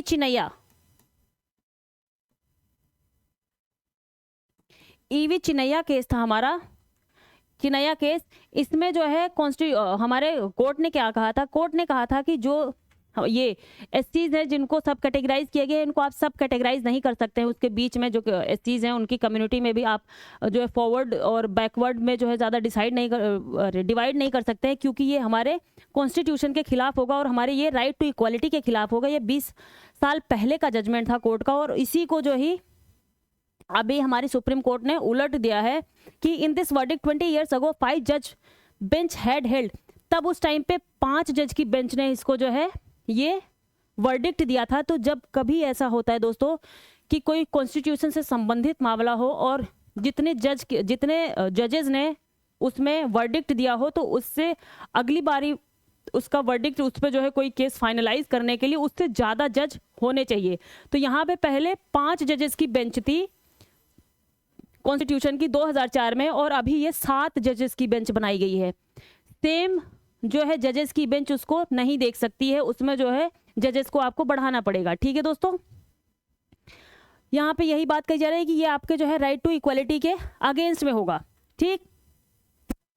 the status of every caste may not be the same in the social hierarchy, ये भी बात मैंने यहाँ पे देख ली। Duty of states solicitor general जो हमारे तुषार मेहता है, सॉलिसिटर जनरल हमारे कौन से हैं अभी? Tushar Mehta. For the centre acknowledge it was the duty of the state to remove barriers for the uplift of the backward classes. ये स्टेट की ड्यूटी है कि वो जो बैकवर्ड क्लासेस हैं उनको अपलिफ्ट करने का काम कौन करता है? ये स्टेट ही करता है। उनके बैरियर्स को वहाँ पे हटाने का काम स्टेट करता है। तो ये सारी चीज़ें दोस्तों। और यहाँ पे the state was referring to the Tamil Nadu Arunthathiyars special reservation act of 2009। Arunthathiyars special reservation act, कोई अरुणथाथियार कम्युनिटी रही होगी तमिलनाडु की, उनके स्पेशल रिजर्वेशन के बेस पे जो है ये केस यहाँ पे आया हुआ है। It has been the consistent policy of the government of Tamil Nadu to ensure the upliftment of the lowest rung sections of the society। Mister Nephade ये जो है तमिलनाडु की तरफ से एडवोकेट है, वहाँ पे सुप्रीम कोर्ट में बहस कर रहे हैं यहाँ पे। ठीक है दोस्तों, तो यहाँ पे हमने देख लिया कि ये चीज़ें हैं। और यहाँ पे ये भी थोड़ा देख लेते हैं। इन्होंने जो बताया कि what we have in the presidential list is various caste। जब हमारे DY चंद्रचूड़ ने कहा कि जो प्रेसिडेंशियल लिस्ट होती है 341 में प्रेसिडेंशियल लिस्ट है ये किसकी? अलग अलग शेड्यूल्ड कास्ट और शेड्यूल्ड ट्राइब्स की। तो उसमें क्या है, उसमें अलग अलग कास्ट दी गई, जैसे who have suffered humiliation and dehumanisation put together. कुछ ने ह्यूमिलिएशन फेस किया है, कुछ ने जो है डीह्यूमनाइजेशन फेस किया। उनको हम सबको हमने एक कैटेगरी में रखा हुआ है, जैसे शपेरा, स्नेक चार्मर, जो शपेरा होते हैं उनको, बाजीगर, एक्रोबैट जिनको बोलते हैं, बतवाल, वॉचमैन जिसको हम बोलते हैं, उन सबको हमने एक कैटेगरी में रखा, ऑल विद डिफरेंट ऑक्यूपेशंस। ये जबकि अलग अलग व्यवसाय से संबंधित है, लेकिन हमने फिर भी उनको सबको एक में रखा हुआ था। तो ये सारी चीज़ें दोस्तों मैंने आपको बहुत ज़्यादा इंपॉर्टेंट फैक्ट्स बताए हैं, तो आप उनको जो है देख लेना, थोड़ा सा रिवाइज मार लेना, क्योंकि इनके हमारे एग्जाम में आने के काफ़ी ज़्यादा चांसेस होते हैं। अगला आर्टिकल हमारा क्या है? आर्टिकल है सैटेलाइट बेस्ड टोल कलेक्शन में रोल आउट बिफोर लोकसभा पोल। जो सैटेलाइट बेस्ड टोल कलेक्शन है, कहा जा रहा है कि लोकसभा का जो इलेक्शन होने वाला है उससे पहले स्टार्ट कर देगी। जो हमारा फास्ट टैग का अभी तक था कि हर जगह टोल बनाए गए थे, जैसे आप रोड है तो वहाँ पे हर जगह बीच में टोल, जो हाईवेज हैं हमारी मेन वहाँ पे टोल टैक्स के जो है जगह बनाई गई थी, वहाँ पे गाड़ियों को रुकना पड़ता था, फिर उनको वहाँ पे टोल देना पड़ता था, फिर वो आगे जाती थी। तो अभी एक इनकी कोशिश है गवर्नमेंट की कि हम उसको सैटेलाइट बेस्ड कर दे, जिससे कि उनको कहीं पर रुकना ना पड़े और वहाँ पर कोई ऐसे टोल का झंझट ना हो। जैसे ही कुछ ऐसा स्कैनर वगैरह लगा दे उस गाड़ी में, जैसे ही वो यहाँ से क्रॉस करे उस टोल के पास से, तो अपने आप से स्कैन होकर के कुछ ऐसा वॉलेट बनाएंगे जिसमें उनके जो है टोल टैक्स का पैसा होगा, वहाँ से अपने आप वो पैसा कट जाए, उनको वहाँ पे रुकने की ज़रूरत ना पड़े। तो यहाँ पे बात यही कही जा रही है। लेकिन इसी के साथ में जो कुछ लोग हैं वो कह रहे हैं कि ये एक तरीके से जो है गवर्नमेंट का प्रोपोगेंडा है। अभी इलेक्शन आ रहा है इस वजह से, क्योंकि अभी इसकी जो पूरी की पूरी वो बन नहीं पाई है कि हाँ कैसे करेंगे कैसे नहीं करेंगे, इसको सही तरीके से हमने अभी ट्रैक नहीं किया है कि कैसे लागू किया जा सकता है। फिर भी गवर्नमेंट इसको बहुत जल्दी में है लागू करवाने की। और यहाँ पर बात क्या कही जा रही है, और यह है टोल सैटेलाइट बेस्ड जो टोल कलेक्शन होगा ये आपके जो है फास्टैग को रिप्लेस कर देगा, फास्टैग की जगह। और फास्टैग जो है हमने कब यहाँ पे लागू करवाया था? फास्टैग हम लेकर के आए थे 2016 में, और जिसको मैंडेटरी कर दिया गया था। कब मैंडेटरी किया गया था? 2021 में। गवर्नमेंट ने फास्टैग को 2021 में मैंडेटरी कर दिया था, जो कि 2016 में लेकर के आई थी गवर्नमेंट। और total of 8.13 crore 8.13 crore FASTag have been issued and penetration of 98% has been achieved।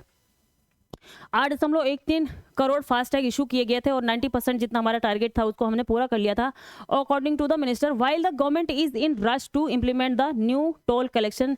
Government बहुत जो है जल्दी में है टोल कलेक्शन को जो है लागू करवाने के लिए।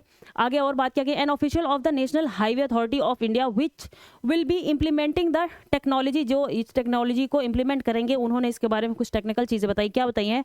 Has been tested in Delhi में टेस्ट किया गया है, और गुड़गांव में इसको टेस्ट किया जा चुका है, और बेंगलुरु में भी हम इसका टेस्ट करने की बात करेंगे, जल्दी से जल्दी इसको हम वहाँ पे भी टेस्ट करेंगे। This will involve every vehicle registering for the global navigation satellite. सारे जितने भी व्हीकल्स होंगे उनको कहाँ पे रजिस्टर कराएंगे? ये ग्लोबल नेविगेशन सैटेलाइट सिस्टम में इसको जो है रजिस्टर करेंगे, जिससे कि वहां पे स्कैन होकर के सीधे। और toll collection to be equipped with and on board unit OBU, on board unit OBU। ये जो है सारे ही गाड़ियों को कहाँ पे हम जो है रजिस्टर करेंगे? ग्लोबल नेविगेशन सैटेलाइट सिस्टम पे वहाँ पे रजिस्टर करेंगे। और वहाँ पे क्या दिया जाएगा उनको? OBU, ऑन बोर्ड यूनिट होगा, that will be linked to a constellation of satellite, जो कि सैटेलाइट के समूह से संबंधित होगा, वहां से वो लिंक होगा, ये ओबीयू लिंक होगा और डायरेक्ट वहीं से पैसे आपके कट जाएंगे। The O B U will also be linked with a wallet from which be toll amount will be deducted. O B U क्या काम करेगा, आपके पास जो वॉलेट होगा जिसमें आप पैसा रखेंगे अपने टोल के लिए, वॉलेट जो होगा आपका, वो किसी चीज़ का भी वॉलेट हो सकता है आपका, जिसमें आप अपने टोल का पैसा रखेंगे कि डायरेक्टली कट हो जाए वहां से। और दूसरा ओबीयू क्या काम करेगा, उस सैटेलाइट से भी, जो सैटेलाइट होगी उससे भी कनेक्टेड होगा। तो ये आपका बीच का काम करेगा, इधर वॉलेट से, इधर सैटेलाइट से जो इन्फॉर्मेशन लेके इधर आपके वॉलेट से पैसे कट करके वो जो है डायरेक्टली कट हो जाएंगे, आपको जरूरत नहीं पड़ेगी वहां पे रुकने की। तो ये बात कही जा रही है। ओबीयू क्या है आपका, ऑन बोर्ड यूनिट, ये आपके वॉलेट से कनेक्ट होगा और इधर सैटेलाइट के कॉन्स्टलेशन से कनेक्टेड होगा, जिससे डायरेक्टली आपके पैसे कट जाएंगे। तो ये इंपॉर्टेंट चीज़ थी दोस्तों, मैंने आपको बता दी। अगली बात है, Arunachal centre rewilds 60 bear cubs in over 2 decades।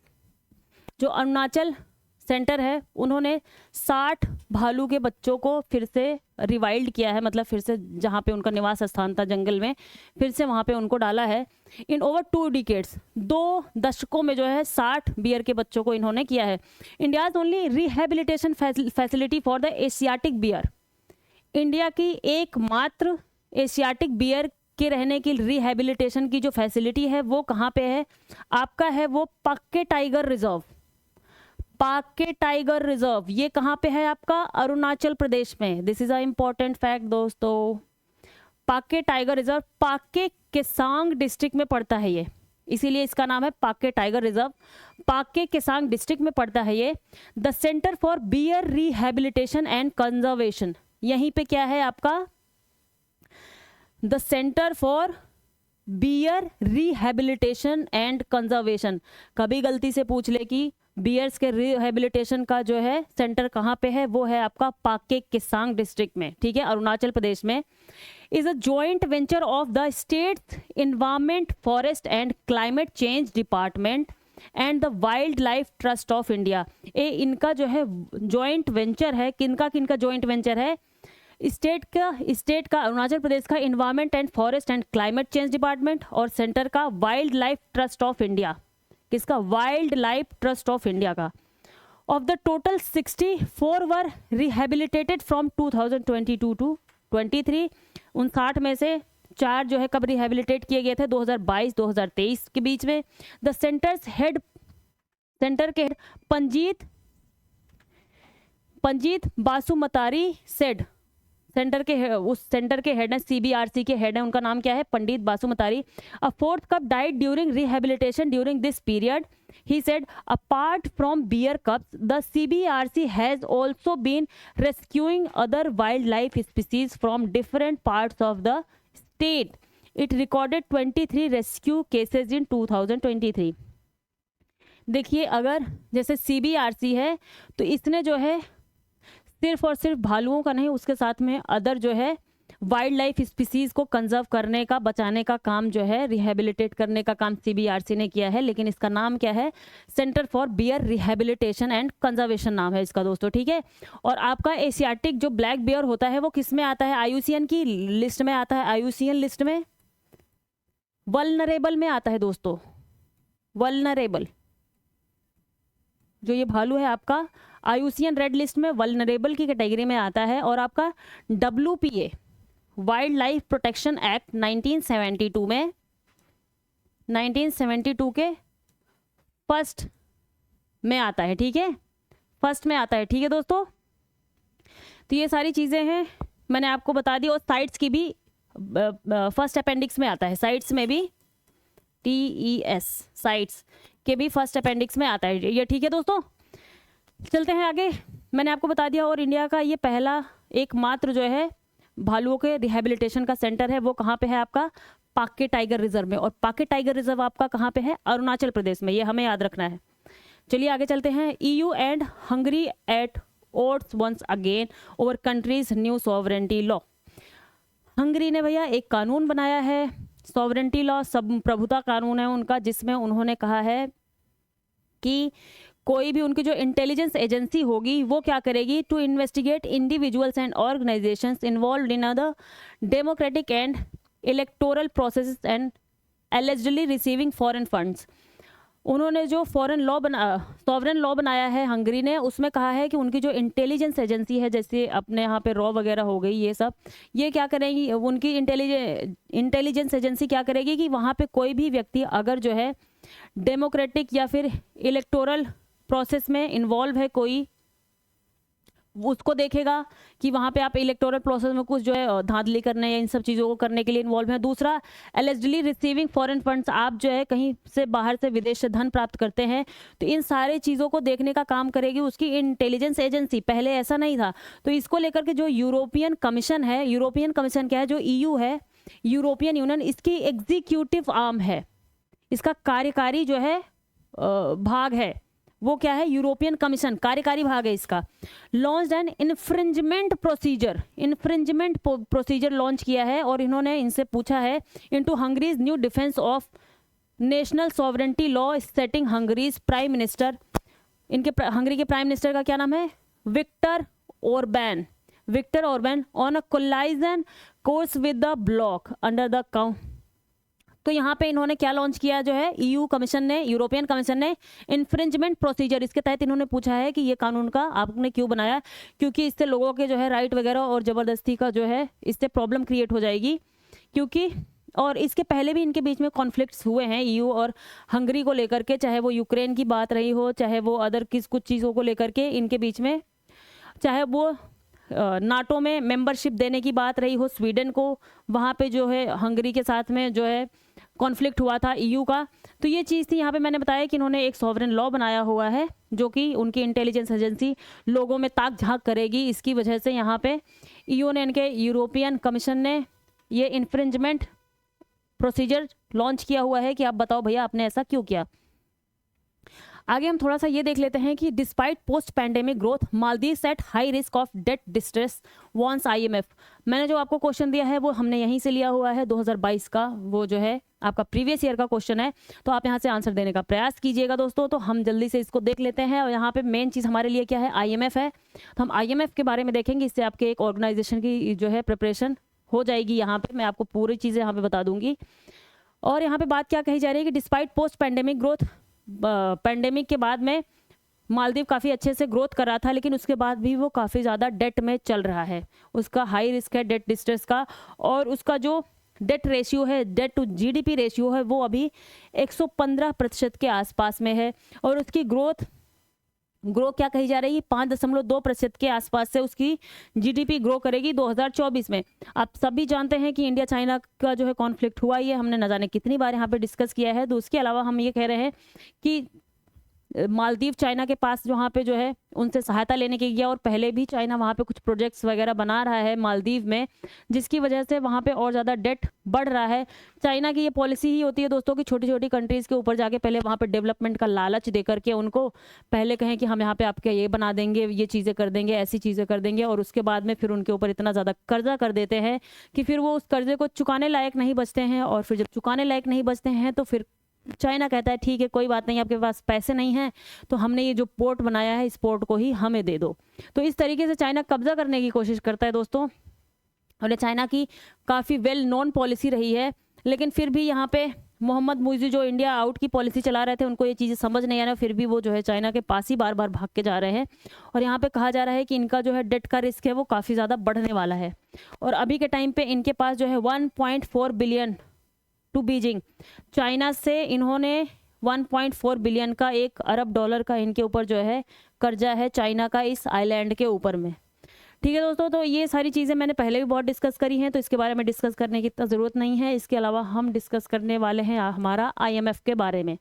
ठीक है, तो IMF ने इंडिया के भी बारे में कुछ रिपोर्ट्स निकाली थी, जिसमें कहा था कि मीडियम टर्म में इंडिया का जो डेट GDP रेशियो वो 100% तक पहुंच जाएगा, जो कि 80-85 के आसपास हमारा रहता है। तो इंडिया ने कहा था कि नहीं, ये जो है सही रिपोर्ट नहीं है। तो हम IMF को देख ही लेते हैं कि IMF क्या है और ये कैसे कैसे काम करता है दोस्तों। तो IMF इंटरनेशनल मॉनेटरी फंड, अंतरराष्ट्रीय मुद्रा कोष, मौद्रिक कोष, संयुक्त राष्ट्र की एक प्रमुख वित्तीय एजेंसी है। किसकी है? यूएन की है, यूनाइटेड नेशंस की एक प्रमुख वित्तीय एजेंसी है, ये इंपॉर्टेंट चीज़ है। और एक अंतर्राष्ट्रीय वित्तीय संस्थान है जिसका मुख्यालय कहाँ पे है, वॉशिंगटन डीसी में है इसका मुख्यालय, ठीक है। लगभग जो यूएन और इनकी एजेंसीज है उनका मुख्यालय आप देखेंगे तो वॉशिंगटन डीसी में ही मिल जाएगा। अमेरिका हर सबको अपने ही कब्जे में रखना चाहता है दोस्तों, जिसमें 190 देश शामिल हैं। कितने देश हैं अभी के टाइम पे, 190 देश हैं। इसका घोषित उद्देश्य क्या है, इसका उद्देश्य क्या है आईएमएफ का, वैश्विक मौद्रिक सहयोग को बढ़ावा देना, वित्तीय स्थिरता को सुरक्षित करना, अंतर्राष्ट्रीय व्यापार को सुविधाजनक बनाने, उच्च रोजगार और सतत आर्थिक विकास को बढ़ावा देने और विश्व भर में दारिद्र्य को, भुखमरी को कम करने के लिए कार्य कर रहा है आपका आईएमएफ। तो अगर आपसे ऑप्शन में पूछा जाए, ये है तो अंतर्राष्ट्रीय वित्तीय संस्थान है, लेकिन ये इन सब चीज़ों में काम करता है। किन किन चीज़ों में, ये जो है भुखमरी और गरीबी को हटाने का भी काम करता है, ये सतत आर्थिक विकास को बढ़ावा देने के लिए काम करता है, ये अंतर्राष्ट्रीय व्यापार को सुविधाजनक बनाने का भी काम करता है, और ये सारी चीज़ें ये काम करता है। जब हमारा सेकेंड वर्ल्ड वॉर हुआ था तो उस टाइम पे पूरे तरीके से डिस्ट्रॉय हो गई थी पूरी दुनिया की जो है इकोनॉमी और बहुत सी चीज़ें, तो पूरी इकोनॉमी को रिबिल्ड करने की ज़रूरत थी। और कितने देश बहुत ज़्यादा गरीब हो गए थे। जर्मनी के ऊपर जानते हैं आप कितने बिलियन डॉलर का जो है उस पर जुर्माना लगाया गया था। तो इसी के ही परिप्रेक्ष्य में, इसी के बैकग्राउंड में इसका निर्माण किया गया था हमारे आईएमएफ का। ये ब्रिटेन वुड्स में सम्मेलन हुआ था जहाँ पे हमारा वर्ल्ड बैंक, और इनको हम ट्विन सिस्टर्स भी बोलते हैं, ट्विन सिस्टर जो सगी बहनें होती हैं या जुड़वा बहनें कहते हैं, ट्विन सिस्टर्स बोलते हैं हम अपने आईएमएफ को, और वर्ल्ड बैंक को बोलते हैं क्योंकि वहीं से ये दोनों निकली हुई थी। हम देख लेते हैं 1944 में स्थापित, 27 दिसंबर 1945 को शुरू हुआ था। स्थापित कब हुआ, 1944 में हुआ। शुरुआत कब हुई काम करने की, 27 दिसंबर 1945 को। ब्रिटेन वुड्स सम्मेलन हुआ था, मुख्य रूप से हैरी डेक्स्टर और वाइट और जॉन मेनार्ड कीन्स, ये काफ़ी बड़े इकोनॉमिस्ट थे जिनकी बुक का नाम है एम्प्लॉयमेंट, सॉरी दोस्तों मुझे याद नहीं है, general theory on employment interest and money, ऐसा करके इनकी जो है बुक का नाम है, general theory of employment interest and money, ये इनकी बुक का नाम है। ये जब फर्स्ट वर्ल्ड वॉर के बाद में 1930s की महामंदी आई थी, उस टाइम पे इन्होंने बहुत अच्छे से काम किया था, उसके लिए बहुत ज़्यादा फेमस हुए। इनके ही चलते उस टाइम पे, एक तरीके से इनकी थ्योरी के चलते उस टाइम पे आप कह लीजिए कि जो महामंदी थी उससे जो है इनकी थ्योरी से लोग बाहर निकले थे। इनका कहना था कि मार्केट में डिमांड क्रिएट की जानी चाहिए, स्टेट को इंटरवेंशन करना चाहिए अगर ऐसी सिचुएशन है जिससे कि वहाँ से लोग निकले। स्टेट को, इनका तो कहना था कि अगर डिमांड बहुत कम है मार्केट में तो स्टेट को करना क्या चाहिए कि लोगों से कुआं ही खुदवाए और फिर उसको जो है कुएं को पटवाए, उसमें ही लोगों को कम से कम पैसा दे, और लोगों के पास पैसा होगा तो वो मार्केट में जाकर के डिमांड क्रिएट करेंगे, खाने पीने की चीज़ों की मांग करेंगे। तो इससे क्या होगा, जब इन्वेस्टमेंट उद्योगपतियों को लगेगा कि लोगों में मांग है तो वो और ज़्यादा इन्वेस्ट करेंगे और ज़्यादा उत्पादन करेंगे, इससे क्या है इकोनॉमी ग्रो करेगी। तो ऐसा इनका कहना था। यहाँ पे यही बात की जा रही है कि मुख्य रूप से हैरी डेक्स्टर वाइट और John Maynard Keynes, JM Keynes जिनको हम बोलते हैं, के विचारों से यह 1945 में 29 सदस्य देशों के साथ औपचारिक अस्तित्व में आया और अंतर्राष्ट्रीय मौद्रिक प्रणाली के पुनर्निर्माण का लक्ष्य था। ठीक है, यह अब तक भुगतान शेष कठिनाइयों और अंतर्राष्ट्रीय वित्तीय संकटों के प्रबंधन में एक केंद्रीय भूमिका निभाता है।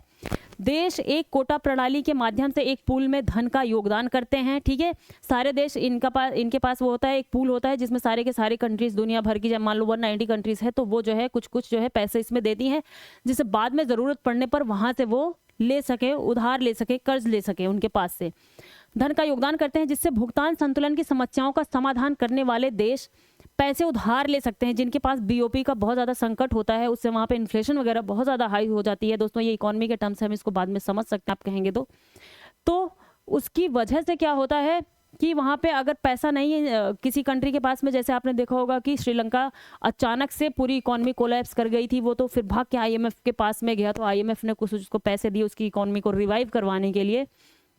तो ऐसे ये काम करता है कि किसी भी कंट्री में बीओपी का बहुत ज़्यादा संकट है तो वहाँ पे वो धन को देता है। पहले सारी कंट्रीज़ मिल करके आईएमएफ में धन जमा करती है, क्योंकि ये एक ऐसी बॉडी है जहाँ पे सारी कंट्रीज़ मिलकर काम करेंगी तभी काम कर सकती है, कोई गवर्नमेंट या कोई देश तो है नहीं। ये एक अंतर्राष्ट्रीय संस्था है दोस्तों। तो आगे देखते हैं, 2016 तक फंड में XDR 477 बिलियन लगभग इनका एक मुद्रा है, मुद्रा तो क्या कहिए, SDR स्पेशल ड्रॉइंग राइट्स, इसको क्या बोलते हैं, स्पेशल ड्रॉइंग राइट्स, SDR। ये जो है IMF की करेंसी कह लीजिए, एक तरीके की है नॉर्मल समझने के लिए भी। तो फंड में XDR 477 बिलियन, लगभग US का 667 बिलियन डॉलर था। सबसे ज़्यादा इसमें किसका पार्ट होता है दोस्तों, आप देखेंगे तो हमेशा USA का ही होता है, फिर चाइना वगैरह का आप देख सकते हैं।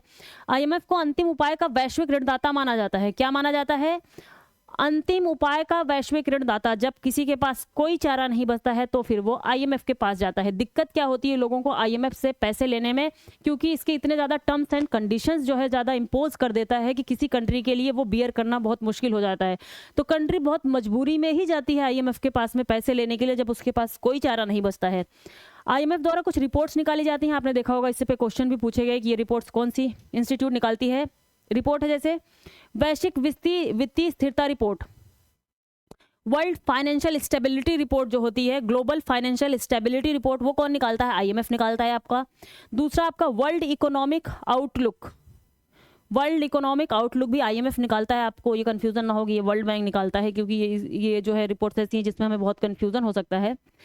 यह सामान्यतः अप्रैल अक्टूबर के महीने में वर्ष में 2 बार प्रकाशित किया जाता है। कितनी बार प्रकाशित होती है ये वर्ल्ड इकोनॉमिक आउटलुक, ये 2 बार प्रकाशित होती है। इसी में आप देखेंगे कि ये बार बार जो है अदर कंट्रीज को कहती रहती है कि यहाँ पे GDP ग्रोथ इतनी होगी, या debt ratio, debt GDP ratio इतना होगा। तो क्योंकि ये हर 6 महीने पे निकालती रहती है रिपोर्ट को, तो इससे दुनिया की इकोनॉमी को इवेल्युएट करने में थोड़ी आसानी भी होती है। ठीक है दोस्तों, ये मैं इसलिए कर रही हूँ जिससे आपको जो है PDF इसका मिले तो आपको क्लैरिटी रहे दोस्तों, क्लियरली दिखे। तो मैंने यहाँ पे इसको इसलिए इरेज कर दिया है। आगे देख लेते हैं, जो मैंने आपको क्वेश्चन दिया हुआ है उसका ये पार्ट है, ध्यान से देखिएगा। The rapid financial instrument provides prompt financial assistant. ये इसका एक रैपिड फाइनेंशियल इंस्ट्रूमेंट है, एक इंस्ट्रूमेंट है, 2 इंस्ट्रूमेंट है इसके पास। एक जो है फैसिलिटी देता है, ये the rapid credit facility provide करता है, और ये प्रोवाइड करता है रैपिड फाइनेंसिंग इंस्ट्रूमेंट। दोनों के बारे में देख सकते हैं, वहाँ पे क्वेश्चन यही पूछा गया है कि ये दोनों जो है किस संस्था से संबंधित है। तो ये संबंधित है आपके जो है IMF से। इसमें होता क्या है, जो रैपिड फाइनेंसिंग इंस्ट्रूमेंट है इसमें provides prompt financial assistant to any member country facing an urgent balance of payment. ये किसी भी मेंबर कंट्रीज को तुरंत का तुरंत सहायता प्रदान करती है अगर वो बैलेंस ऑफ पेमेंट, BOP, जो उसका व्यापार घाटा है उसमें जो है काफ़ी ज़्यादा परेशानी फेस कर रहा है। तो उसकी वजह से ये तुरंत इस जो है इंस्ट्रूमेंट के तहत वो सहायता उपलब्ध करवाती है। The RFI is one of the facilities under the General Resources Account GRA that provide financial support to countries including in times of crisis। किसके अंडर में, GRA, जनरल रिसोर्सेज अकाउंट में जो है इसको फैसिलिटी को प्रोवाइड करवाती है। आगे देखते हैं अगली वाली, दूसरी क्या है आपकी, rapid credit facility RCF provides fast concessional financial assistance to low income countries, LICs। ये जो है रैपिड क्रेडिट फैसिलिटी किसको प्रोवाइड करवाते हैं, लो इनकम कंट्रीज के लिए होती है। ये रैपिड फाइनेंसिंग इंस्ट्रूमेंट किसके लिए होता है, सारी ही मेंबर कंट्रीज के लिए होता है, वो चाहे हाई इनकम कंट्रीज हो चाहे वो लो इनकम कंट्रीज हो। ठीक है दोस्तों, ये हमें याद रखना है।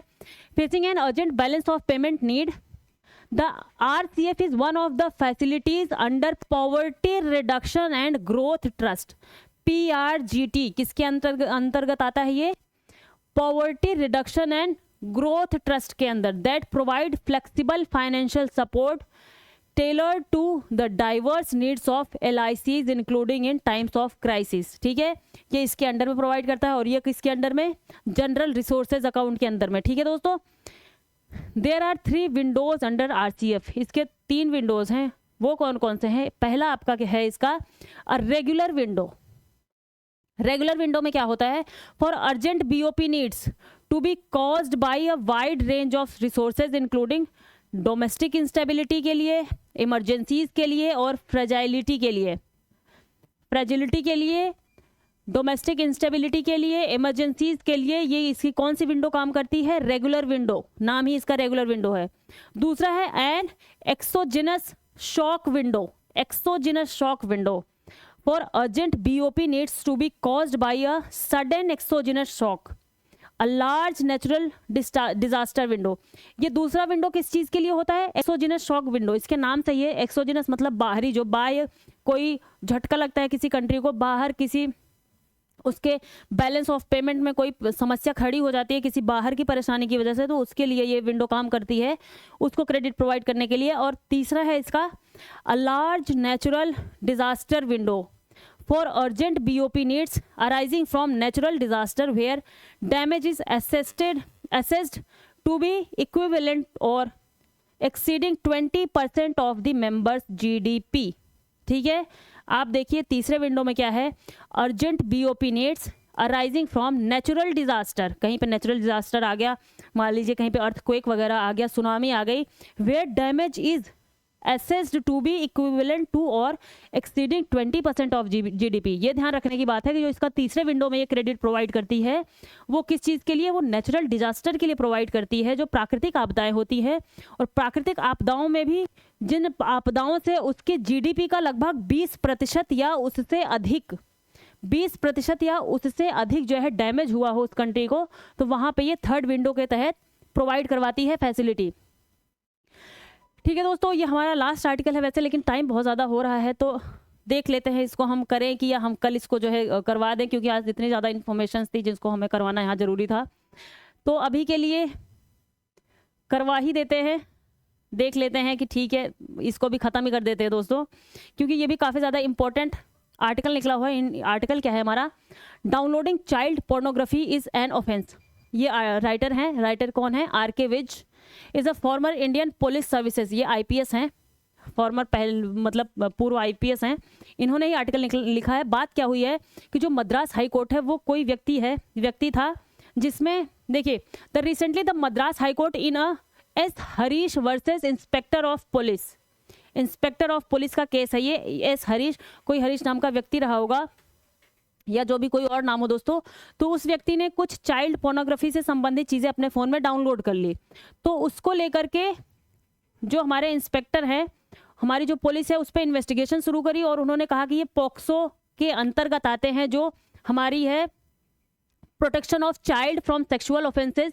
इसके सेक्शन 14(1) के अंतर्गत में आता है, जिसके अंतर्गत में ये एक तरीके का जो है ऑफेंस है या अपराध है, और उसके ऊपर उन्होंने कार्रवाई शुरू कर दी। और फिर ये मामला गया मद्रास हाई कोर्ट में। मद्रास हाई कोर्ट ने फिर कह दिया कि ये जो है हमारे आईटी एक्ट जो है, इंफॉर्मेशन टेक्नोलॉजी एक्ट 67B, किसका, हमारे आईटी एक्ट 2000 का, आईटी एक्ट 2000 का सेक्शन कौन सा, 67B। इसके अंतर्गत मद्रास हाई कोर्ट ने क्या कहा, उन्होंने कहा कि चाइल्ड जो पोर्नोग्राफी थी इसको डाउनलोड करना कोई ऑफेंस नहीं है। इसमें इन्होंने कोई ऐसी गलती नहीं की है, इन्होंने प्राइवेटली जो है उसको डाउनलोड किया, इन्होंने प्राइवेट तरीके से वो काम किया। और हमारा जो है ये section 67B IT act, information technology act क्या कहता है, ये कहता है कि कोई भी व्यक्ति अगर वो पब्लिकली या एक्सप्लिसिटली ये काम करता है तो उसकी तब जाकर के उसको इसके अंतर्गत हम रखेंगे और उस पे जो है केसेस वगैरह चलाएंगे और उसको सजा देंगे।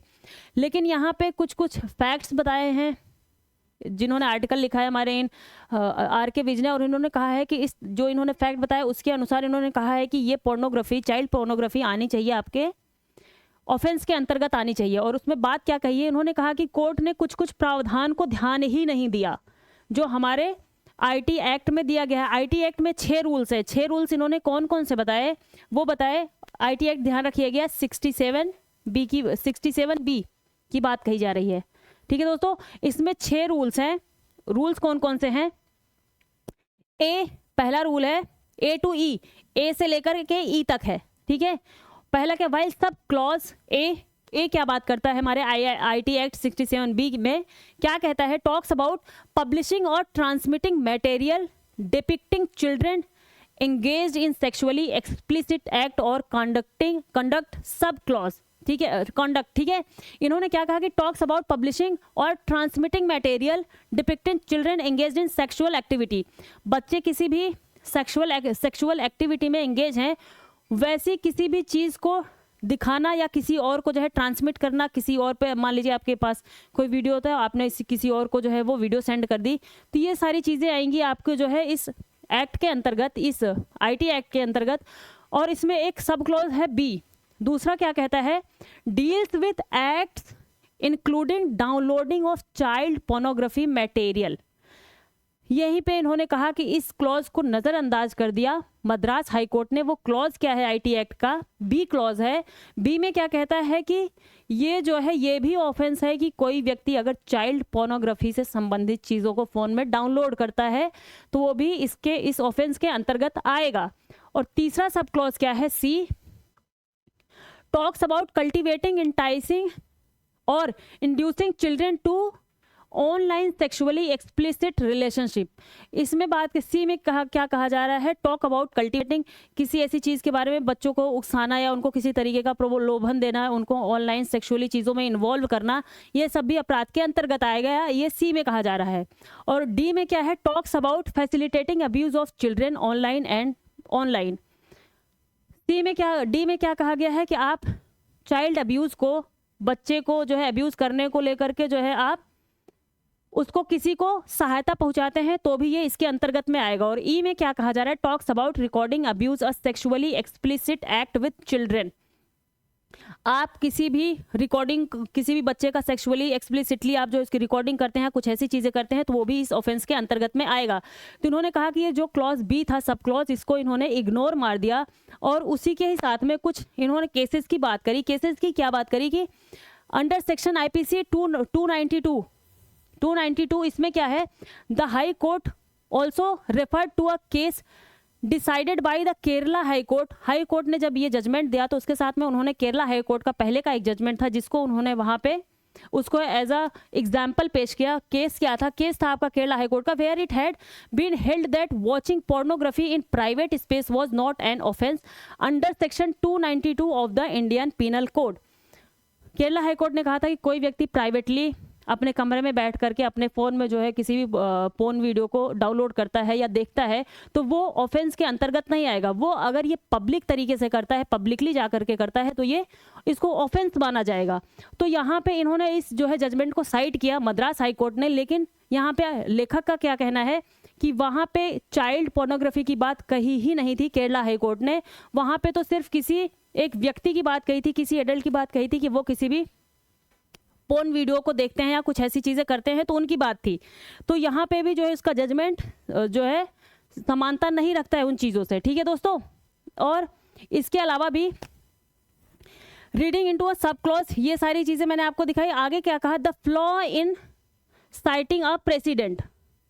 The flaw in citing a precedent, जो इनमें कमियां हैं वही मैंने आपको बताया कि जो केरला हाई कोर्ट की बात इन्होंने कही वहाँ पे वो जो है बच्चों की बात तो की ही नहीं थी केरला हाई कोर्ट ने, और वहाँ पे प्राइवेट की बात की थी। और यहाँ पे जिस व्यक्ति को, और वो व्यक्ति जिसको वहाँ पे केरला हाई कोर्ट के टाइम पे पकड़ा गया था, वो किसी रोड पे चला जा रहा था अकेले में जो है वीडियो को चला करके देखते हुए, तो पुलिस ने उसको पकड़ लिया था वहाँ पे। और आगे अ case decided by high court of Kerala in September 20 through Anish versus state of Kerala did not pertain to child pornography। वही बात कह रहे हैं। while watching about pornography in privacy has been held as not to be an offence under section 292 of the IPC both by the High Court of Kerala and Supreme Court of India। हमारे supreme Court ने भी कहा है कि कोई भी व्यक्ति अगर प्राइवेट में जाकर के वो अपने निजी जीवन में जाकर के क्या काम करता है क्या नहीं करता है, इससे किसी और को मतलब नहीं होना चाहिए। उसकी जो है राइट टू लाइफ का पार्ट है, एक तरीके का राइट टू प्राइवेसी का पार्ट है। आपको बताना है राइट टू प्राइवेसी हमारे कौन से आर्टिकल का पार्ट है दोस्तों, और ये जजमेंट राइट टू प्राइवेसी का कब आया था। ठीक है दोस्तों। यहाँ पे ये बात कही जा रही है, in none of the cases so far has been constitutionally of section 67B been challenged and it's vires held unconstitutional. और यहाँ पे कहा जा रहा है कि इन्होंने जो अभी ये जजमेंट दिया है मद्रास हाई कोर्ट ने, इसमें किसी ने भी जा करके फिर से क्लेम नहीं किया कि ये चीज़ें गलत करी हैं, और इसको जो है ऐसे नहीं, यहाँ पे इसका वॉयलेशन किया जा रहा है 67B एक्ट का, IT एक्ट का, जो 2000 में आया था हमारा। और इसके बाद रिमूव द इनकंसिस्टेंसी। ये कह रहे हैं कि जो इनकंसिस्टेंसी है हमारे सारे कानून में, जो अलग अलग कानून है, कोई कानून कुछ कहता है कोई कानून कुछ कहता है, तो उसमें जो इनकंसिस्टेंसी है उसको भी रिमूव करने की ज़रूरत है।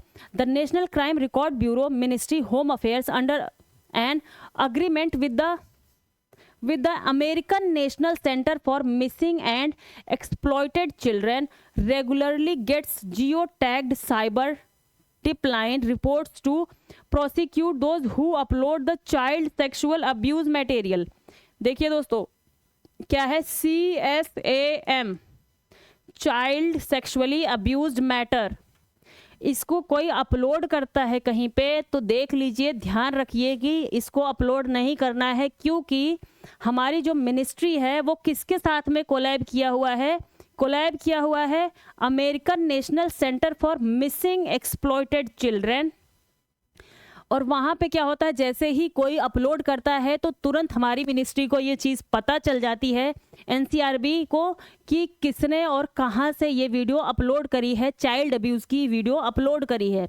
तो ये ध्यान रखना है, ऐसे काम नहीं करने हैं, ऐसे कामों में इन्वॉल्व नहीं होना है कहीं भी। जो लोग करते हैं, मैं उनके लिए कह रही हूँ दोस्तों, क्योंकि डायरेक्ट पता चलेगा और आप जाएंगे जेल। और यहाँ पे ये बात कही जा रही है कि जो CSAM है, इसका नाम ये क्यों रखा गया, चाइल्ड सेक्सुअली अब्यूज मटेरियल्स क्यों कहा गया? क्योंकि जब हम चाइल्ड पोर्नोग्राफी की बात करते हैं तो पोर्नोग्राफी के में क्या हो जाता है, चाइल्ड पोर्नोग्राफी में क्या हो जाता है कि एक तरीके का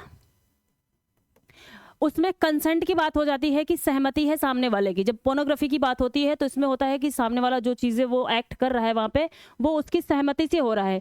लेकिन अब्यूज़ जब हम यहाँ पे यूज़ करते हैं तो एक तरीके से उसकी बिना सहमति के, क्योंकि जब बच्चा छोटा होता है तो वो कंसेंट देने ना देने की स्थिति में होता ही नहीं है। उसका दिमाग, उसका ब्रेन इतना डेवलप नहीं हुआ होता है कि चीज़ें क्या सही हैं क्या गलत है। कोई उसको प्रलोभन दे करके, कोई उसको बहला फुसला करके इन चीज़ों में इन्वॉल्व करवा दे तो उसको ये चीज़ें पता नहीं चल पाएंगी कि हमारे साथ में क्या हुआ।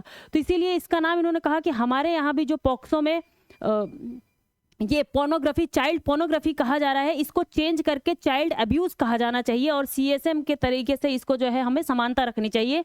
तो यहाँ पे ये सारी चीज़ें थी, मैंने आपको जल्दी जल्दी बता दी हैं दोस्तों। बाकी आप PDF डाउनलोड कर लीजिएगा और इसको ध्यान से देख लीजिएगा कि यहाँ पे कुछ कुछ जो केसेस हैं और जो है और चीज़ें हैं। और इसमें एक चीज़ और भी है, the Madras high court use its inherent power under section 482 of the criminal procedure code, CRPC के 482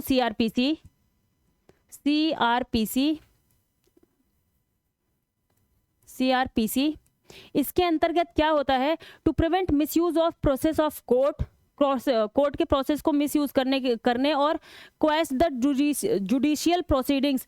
ये जो है कोर्ट के पास अधिकार होता है किसी भी जुडिशियल प्रोसीडिंग को वो जो है क्वैश कर सकता है, समाप्त कर सकता है। किसको प्रोटेक्ट करने के लिए हमारे जो है prevent misuse of the process of court के प्रोसेस के मिसयूज को जो है रोकने के लिए वो किसी भी कहीं चल रहे प्रोसीडिंग को जो है क्वैश कर सकता है, समाप्त कर सकता है। तो आगे क्या कहा जा रहा है, the supreme court has laid down certain guidelines in state of Haryana versus Bhajan Lal. 1992 में आया था। कब आया था ये केस भजन लाल का?